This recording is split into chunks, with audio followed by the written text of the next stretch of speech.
Gostaria de agradecer muito ao convite que me foi feito por estar nesse evento. A Mackenzie é a minha casa de formação, de bacharel, agora de mestrado.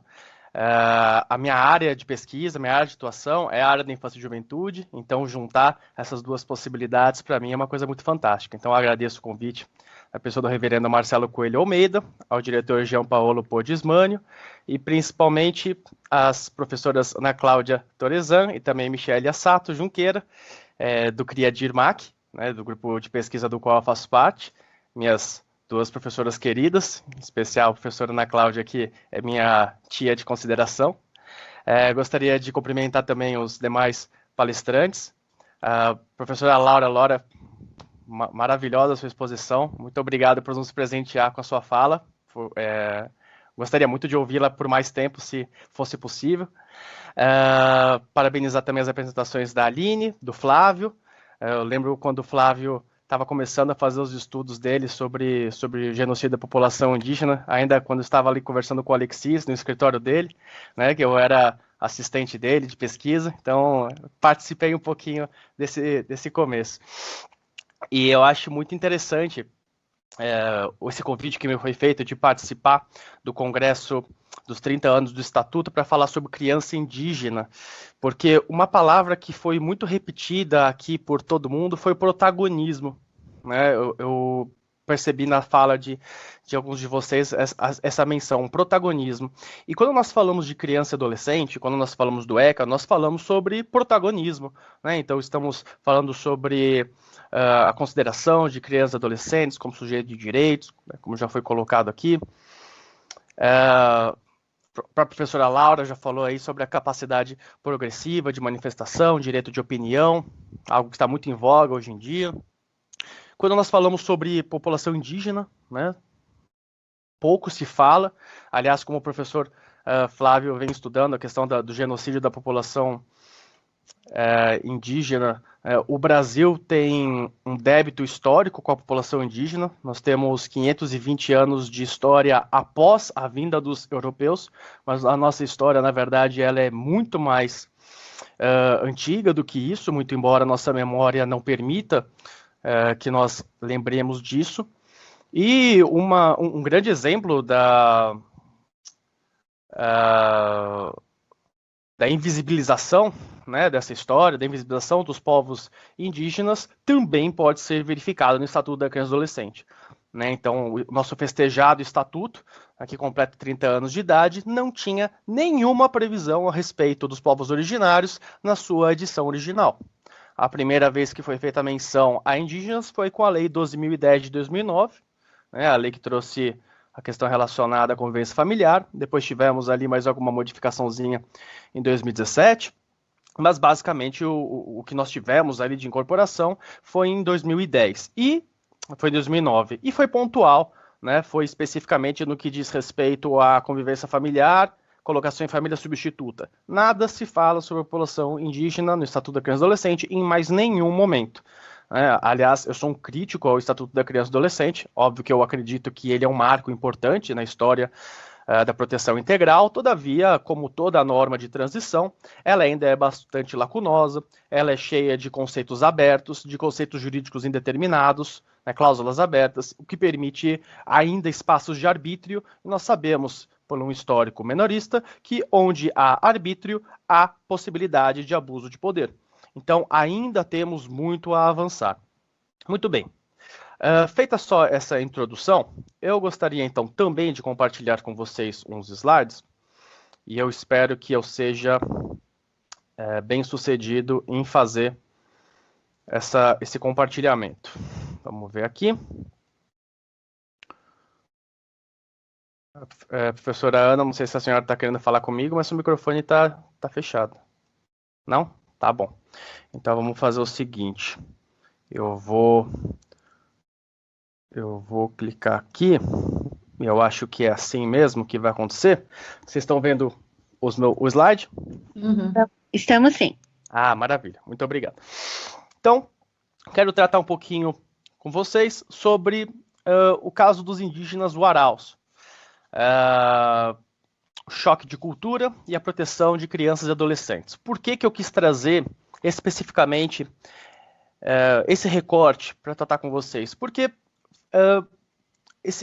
os indígenas Warau tiveram um destaque midiático, claro, né, em razão aí do fluxo migratório recente de refugiados que nós tivemos, mas também por conta de algumas questões relacionadas à proteção de crianças e adolescentes, basicamente o acolhimento de algumas crianças, porque a rede de proteção, no que diz respeito aqui, o Conselho Tutelar, entendeu que as crianças estariam com seus direitos violados, e a Defensoria Pública, tanto do Estado quanto da União, tiveram um papel bastante importante na resolução desse conflito. Então, parece que é interessante trazer para vocês esse exemplo para que a gente possa compartilhar uma experiência por parte da Defensoria Pública.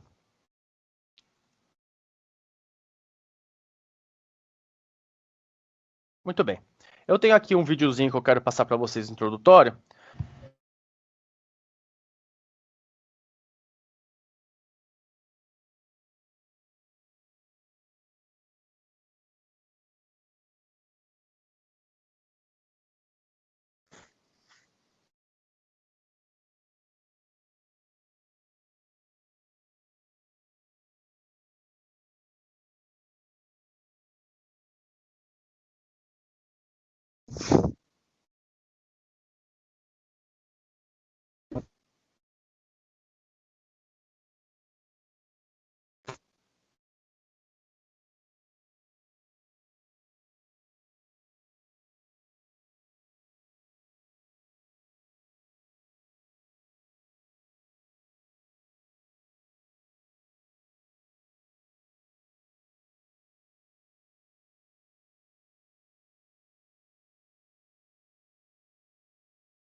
O que o procurador está falando aqui é sobre a dificuldade de realizar a entrada no país, inclusive com as crianças.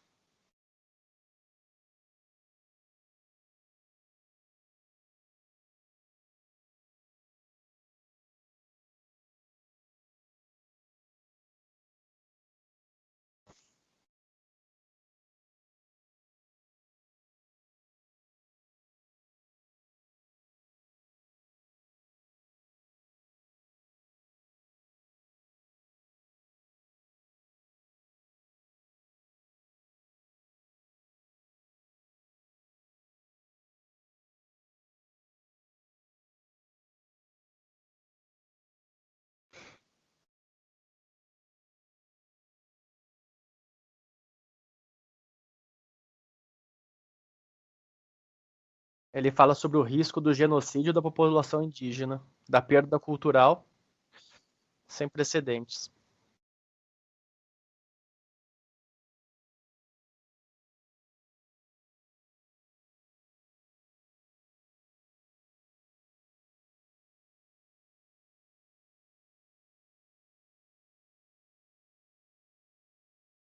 A partir de meados de 2016, quando a situação da Venezuela se complica, eles se deslocam um número cada vez maior para o Brasil.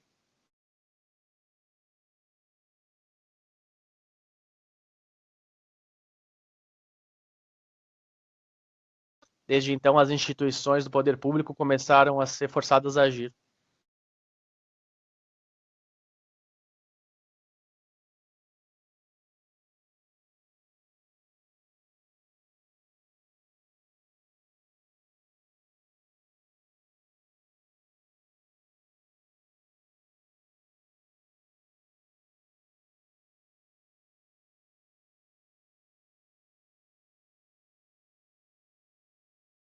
A partir de maio de 2019, famílias saindo de Manaus e indo para os outros espaços.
Na maioria dos casos, eles têm dinheiro para deslocamento, mas não para alimentação.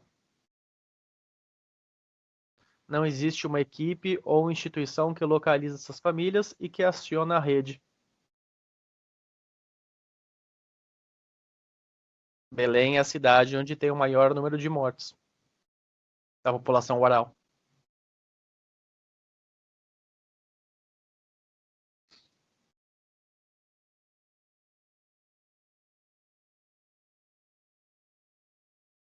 O primeiro grupo Uarau chegou em julho de 2017.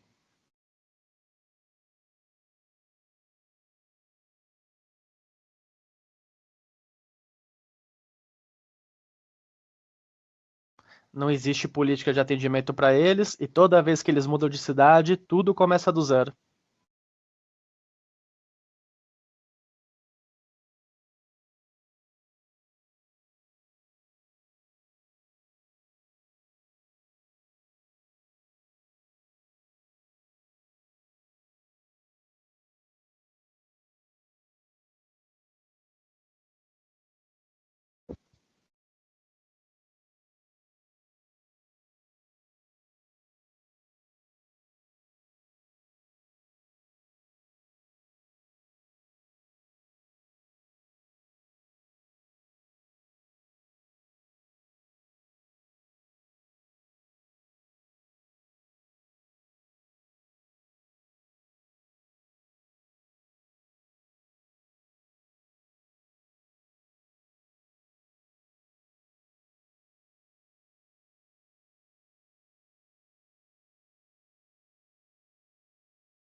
Ela fala que os abrigos públicos acabam tendo uma função de domesticação desse povo Uarau.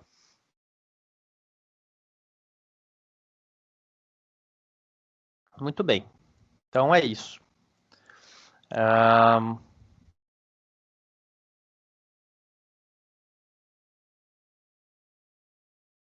Eita, que começou a tocar um negócio aqui. Muito bem, então voltando aqui à nossa apresentação, vocês já viram um pouquinho sobre o cenário, que é foi o recebimento, né, do povo Uarau aqui no Brasil.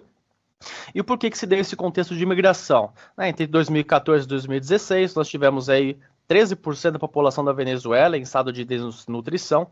Entre 2008 e 2011, a proporção era de 3,1%. Mortalidade materna e mortalidade infantil alcançando índices cada vez maiores. Segundo dados da Acnur, né, o Alto Comissariado das Nações Unidas, da ONU, 290 mil dos venezuelanos que vieram aqui para o Brasil são solicitantes de refúgio. E só em 2017, na cidade de Belém, nós tínhamos 86 Uaraus, sendo que desses 46 eram crianças.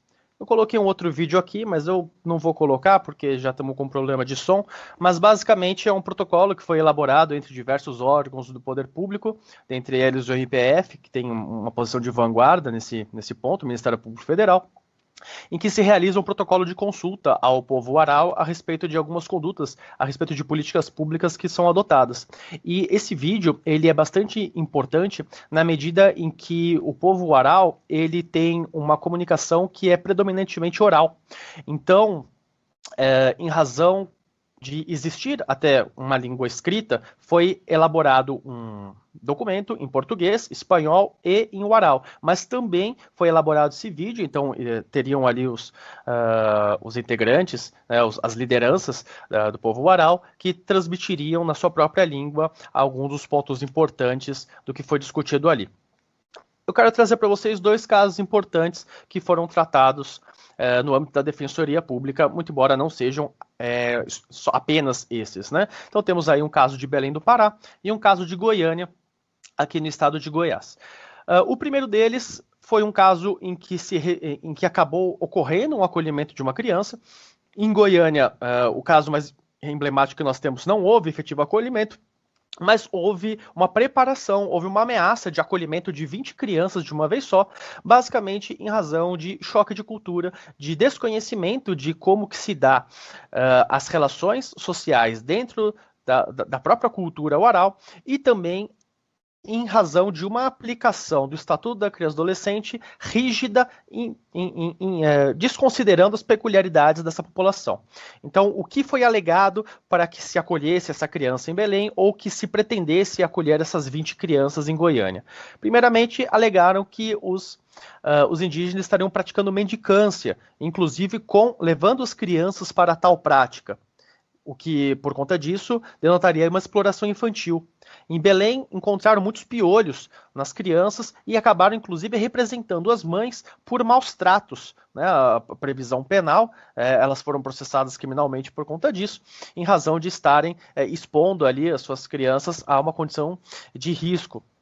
Em Goiânia, além da questão de mendicância, ainda foi mencionada especificamente a situação de que as mães que estariam ali pedindo dinheiro no farol junto com seus filhos, elas não precisariam fazer isso, tendo em vista que se vislumbrou em alguns momentos que essas mães estavam com vários pertences, vários alimentos, várias doações, então não precisariam ficar pedindo mais, elas tinham já coisas, mas mesmo assim elas queriam pedir mais. E por fim, o argumento de que o povo Warau não conseguia compreender quais seriam as noções do povo brasileiro e que por conta disso não teria como compreender a situação de pandemia do Covid e eles seriam então, enfim, né, deveriam ter ali uma saúde a fórceps. É interessante a gente tratar, quando a gente fala sobre essa ideia de mendicância, né, o que significa o ato de pedir o dinheiro na rua. E isso foi bastante tratado tanto pelo Ministério Público quanto pelas defensorias públicas a respeito dos costumes do povo Warau. E pelo que consta, né, trago aí inclusive para que vocês façam a leitura, um parecer elaborado pelo MPF, juntamente com antropólogos que compõem o órgão, que o povo Warau tem por tradição a serem coletores. Então, as mulheres Warau e também as crianças têm essa ideia de realizarem coletas de pequenos animais, vivem da pesca, né, como o professor Flávio colocou, né, inclusive a tribo Warau, ela estava localizada na Venezuela, na delta, no delta de um rio que agora me fugiu o nome, e quando eles chegam aqui no Brasil, não tem a possibilidade de trabalho formal, não tem a possibilidade de pesca, de obtenção de frutas, ou seja lá do que for, por extrativismo, o que eles fazem é tão apenas transferir esse tipo de atividade para pedir para as pessoas na rua. E eles não veem essa tarefa como sendo qualquer forma de exploração, qualquer forma de humilhação ou de colocação em risco das crianças, mas sim como uma continuação da sua atividade em prol da comunidade. É por isso, inclusive, que quando as mulheres Warau vão fazer esse tipo de ação que é vista como mendicância, elas se vestem com as suas roupas típicas, coloridas, caprichadas, porque elas estão desenvolvendo uma atividade para a tribo. Então, quando nós temos aqui a ideia de que o Conselho Tutelar em Goiânia justifica que aquelas pessoas estão explorando as crianças porque, afinal das contas, elas já tinham mantimento ali ao redor delas, já tinham doações, isso é falacioso na medida em que não se está buscando aquele tipo de recurso que vai servir para o dia de amanhã, né, ou para o dia de hoje, mas realmente está se colhendo aquilo que vai ser utilizado por toda a tribo, faz parte do trabalho, é a atividade produtiva por parte dessa pessoa. Então, eu coloco aqui a ideia de mendicância em contraste com a doutrina da proteção plural, que é uma teoria, uma tese, né, que vem sendo desenvolvida não para suplantar a ideia de doutrina da proteção integral, mas para complementá-la numa visão de autodeterminação dos povos, numa visão de multiculturalismo. Então, de se compreender a proteção integral numa perspectiva plurima, analisando as diversas culturas que estão dentro, inclusive, do nosso próprio Estado. Nós temos aqui o artigo 28 do Estatuto, que basicamente é o único dispositivo que nós temos que trata, né, sobre essa questão, e que fala, entre outras questões, que no caso de colocação em família, colocação, né, indígenas e famílias substitutas, ou mesmo em abrigamentos, tendo em vista que existiria a possibilidade de remanejamento dessas crianças, de repente, entre outros membros da própria tribo, que sejam considerados respeitados sua identidade social e cultural, seus costumes e tradições, bem como suas instituições, desde que não sejam incompatíveis com os direitos fundamentais reconhecidos pela essa lei e pela Constituição. Que a colocação familiar ocorra prioritariamente no seio de sua comunidade ou junto a membros da mesma etnia, e que a intervenção e oitiva de representantes do órgão federal responsável pela política indigenista, no caso de crianças e adolescentes indígenas, e de antropólogos, perante equipe interprofissional ou multidisciplinar que irá acompanhar o caso. Nada disso foi respeitado, nada disso foi verificado, o que nos faz crer que o sistema de garantias de direitos da criança e adolescente, pelo menos aqui no Estado brasileiro, não tem conhecimento mínimo para lidar com esse tipo de conflito. Né? Não é demais lembrar que, como eu falei para vocês, qualquer questão, qualquer referência aos indígenas não se fazia presente no Estatuto até 2009. Além disso, nós temos outros diplomas que tangencialmente ou diretamente tratam sobre a questão de família substituta, de convivência familiar relacionadas aos indígenas. Faço essas duas menções aqui para vocês, só para que vocês tenham uma ideia. Mas, basicamente, todas elas têm como razão de ser a ideia de compreensão de uma forma total do problema, e não de forma pontual. Deve-se analisar a questão que se tem diante de si, não pela sua ótica, mas pela ótica daquela comunidade, dos seus costumes, das suas tradições, e o que aquilo representa para aquela criança e para aquela comunidade dentro dos seus próprios costumes. Por final, eu quero trazer aquilo que eu posso chamar de ruídos, né, ou aquilo que pode trazer algum tipo de dificuldade na relação para que nós possamos prestar, de fato, aquele melhor atendimento às crianças e adolescentes. Primeiramente, nós temos que falar sobre as diferenças culturais. Novamente, nós não podemos olhar as crianças indígenas, especificamente as Warau, como eu trouxe aqui, com a sua própria ótica. Né? Você possui os seus princípios, você possui os seus valores, você possui, inclusive, o seu direito, que podem ser totalmente diferentes daqueles pertencentes a uma outra cultura. O professor Flávio trouxe o direito à terra como sendo umbilicalmente ligado ao direito à vida. Se não for garantido o direito à terra, aquela população, determinada que está sendo analisada no caso concreto, pode inclusive entender que não existe mais uma vida digna que mereça ser continuada. Né? O idioma, outra questão, muito se mencionou pela Defensoria de Goiás, quando analisou aquele caso, sobre a completa irresponsabilidade do Conselho Tutelar local ao realizar intimações aos pais dessas crianças indígenas em português, com linguagem técnica, que a maioria dos brasileiros também vai ter dificuldade de entender, e escrita. Lembrando novamente que os Waraus possuem uma comunicação que ela é eminentemente oral. Então isso tudo dificulta sobremaneira a forma de se comunicar. Isso sem contar a própria menção, né, de que deveriam ter antropólogos, deveriam ter membros da FUNAI, todos a facilitar esse tipo de interação. Outro ruído que a gente pode destacar é o foco da intervenção. A própria Política Nacional de Assistência Social, que é a resolução do Conselho Nacional de Assistência Social número 145 de 2004, trata, dentre outras questões, sobre aquilo que a gente pode chamar de princípio da matricialidade, o que significa que as políticas socioassistenciais não devem estar focadas naquela ideia de salvacionismo de uma criança, algo muito próprio ali do comecinho da nossa fase menorista. Né? O foco não deve ser o salvacionismo da criança, mas a intervenção no núcleo familiar como um todo para que ele saia daquela situação de vulnerabilidade e, uma vez saindo da situação de vulnerabilidade, a família possa ser o seio onde essa criança vai desenvolver suas potencialidades. Nós temos aqui que foi noticiado que as crianças estariam em situação de mendicância, porque estariam pedindo dinheiro na rua, estariam com piolhos, né? Estariam em situação de habitação precária, mas esquecem-se de dizer que todos naquela situação estavam passando por isso, não só as crianças, mas também os idosos, os adultos, homens, mulheres, deficientes, seja lá o que for. Então, trata-se de um problema que é coletivo e não de um problema que é individualizado. Então, quando se individualiza a intervenção da assistência social, você simplesmente pinça o problema e coloca em outro lugar, sendo que a situação de fato onde aquela criança estava e onde toda uma população continua vivendo, continuará daquela mesma forma. Nada será feito, portanto, para de fato reduzir a vulnerabilidade.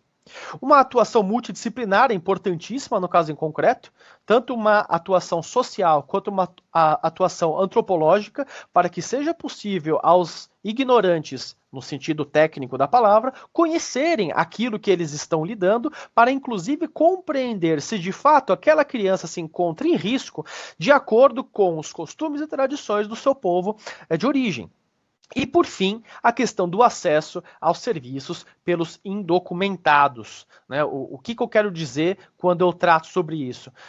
Existe ainda muito o que se falar a respeito da vedação de acesso a serviços públicos por parte daquelas pessoas que não possuem documentos, que não estão, portanto, ou legalizadas no país, ou então que não possuem qualquer tipo de documentação comprobatória de seu status.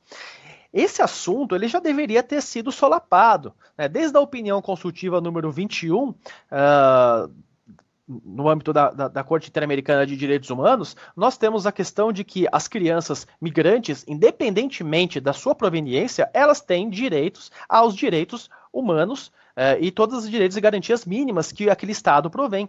A própria Convenção Americana de Direitos Humanos propõe que pessoa é todo o ser humano. Então, o que faz com que as pessoas tenham ou não condições de serem sujeitos de direitos é o fato da pessoa ser humana.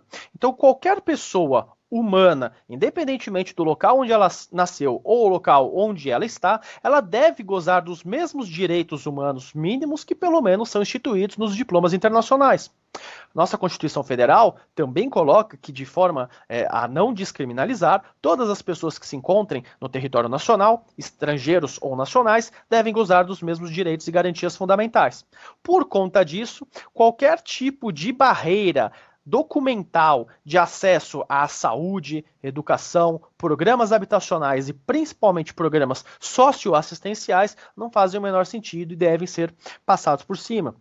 Nesses casos específicos, tanto do Pará quanto de Goiás, nós tivemos uma atuação bastante incisiva da Defensoria Pública, mas não da Defensoria Pública sozinha, junto com o Ministério Público Federal, junto com a Defensoria Pública da União, junto com a rede de proteção do sistema de garantias, né, tanto no âmbito municipal quanto estadual, só que o problema que a gente tem que lembrar é aquele que foi trazido no vídeo. Toda vez que as crianças migram, toda vez que elas saem de um local e vão para outro em busca de uma situação melhor, parece que tem que começar tudo do zero de novo, porque não existem trabalhos, não existem protocolos, não existem rotinas de como lidar com essa população.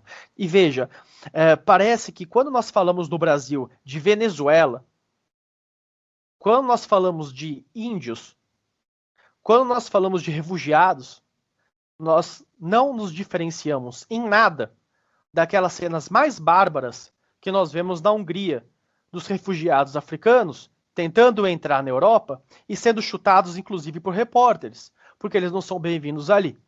Parece que falar de Venezuela, de índios e refugiados no Brasil está se tornando cada vez mais um tabu.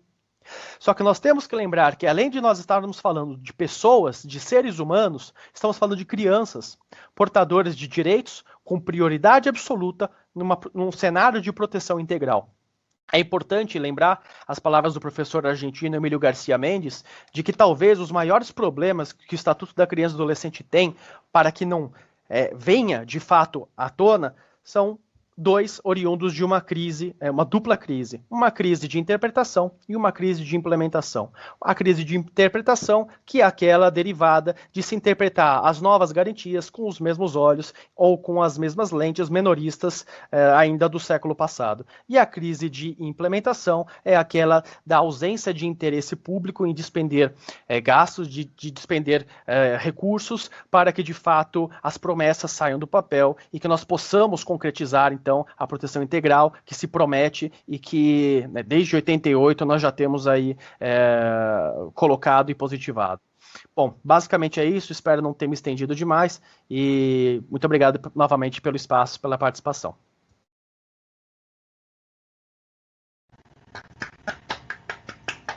Excelente, Jean. Para mim foi excelente, você veja, foi um sucesso. Esclarecimentos e dados muito importantes.